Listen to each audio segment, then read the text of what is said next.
àwa orí wọn láwọn àgbà kò ṣàgbára tiwa afẹ́dúpẹ́ òsè ẹ̀kúnrẹ́. Àlàó ń bẹ láyé màdìbà ń bẹ láyé ó ń bẹ láyé tó fẹ́ tọ́lá ọmọ wọn máa bẹ láyé wọn máa bẹ láyé ṣùgbọ́n wọn ní sí láyé tí wọ́n fẹ́ ogún nínú àwọn àkàndá àbí ẹ̀ṣọ́ wọn lọ. Àwọn àdúgbò ẹ̀ tí wọ́n á máa níbà ní Àlàó sílẹ̀ ìrọ̀rùn. Ó bẹ láyé ó bẹ láyé ó bẹ láyé tó fẹ́ àlàáfíà tó pàjù 120 àdúgbò ẹ̀ tí wọ́n á. Ìdùnnú lágbàgbà sí la fi ń lọ la fi ń bọ̀ ẹ ṣe. Báwo bá mọ̀ lórí lágbàgbà sí a. Ajẹ́pá yára pàrọ̀ àmọ́ òní jẹ́ kúnlẹ̀ ọba kan. Bẹ́ẹ̀ ká ló wọ́n bí.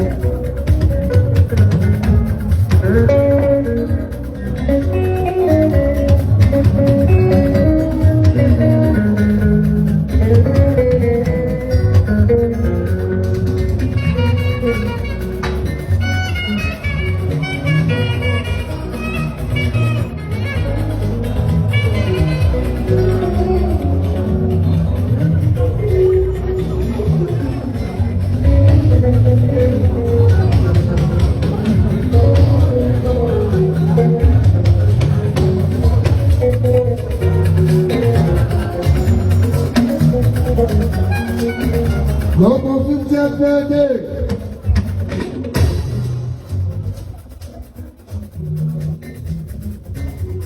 Àti ṣe sí Nàìjíríà yìí bọ́lá àwọn ti parí ẹ̀. Èkó láti bẹ̀rẹ̀ lágbàá ní Lagos Island. Àti ṣe 50th nínú London làkàtà. Àwọn kan náà wọ́n máa ń yígbà wọ́n jáde tán. Aṣètìlú Holland Amsterdam, aṣètìlú Paris ní France, aṣètìlú Spain èyí tó Amẹ́ríkà lágbára nàìjíríà àgbọ̀wá o.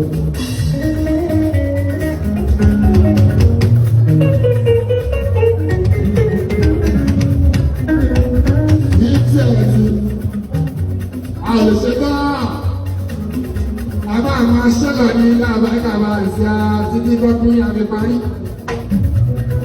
Tó bá fi di February 15 next year 2024 bá àti táwa ṣe fi ti wá. Ẹ̀yin bí fa adúpẹ́ ọkọ̀ ilé àbáríkà ìfẹ́ pẹ́ rántí. Bóyá kẹ́kẹ́ ti bójú. Ìkòròdú òyìnbó wọn náà bí i ìlú tí ó sá láàrùn níbẹ̀ wá síná. Ìkòròdú ọjà ẹ̀yìn bí fúnra tí ẹ̀rọ tí ó ń àbákàbá àtìkú ẹ̀kẹ́ ṣe ti kojú. Lọ́nà ọjà aláwọ̀ máa ń gbígbà sílé ìmọ̀nà gọ́sùpá àwọn òjò sí ẹ̀yẹ àjẹ́ lẹ́wọ̀ òkèbà. Wọ́n bẹ̀rẹ̀ ní gbogbo láàbájá àwọn ya pàdán. Táàbà wọ́n ṣe fún yìí. Ẹlò ní òkú jáde eré láàbájá àsìkò olórí tó wà. A ń láti gbé wọ́n bá wọn ní láàbájá àti ara. Ẹyin bí fa ìfúnlé láàbájá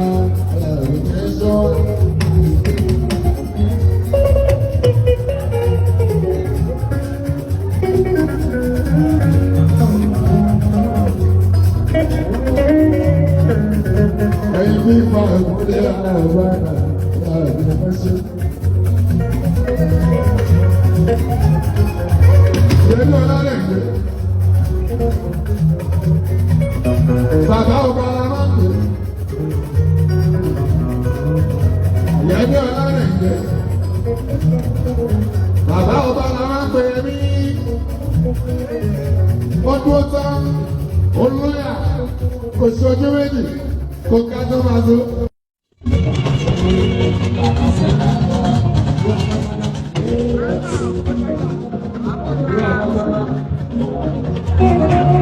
láti ìgbọ́ ọmọ tí ìyá.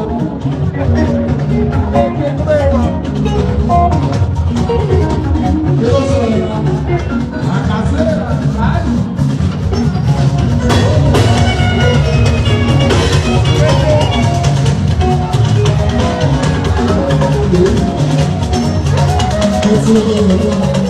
Ọkọ mi ní ìyá.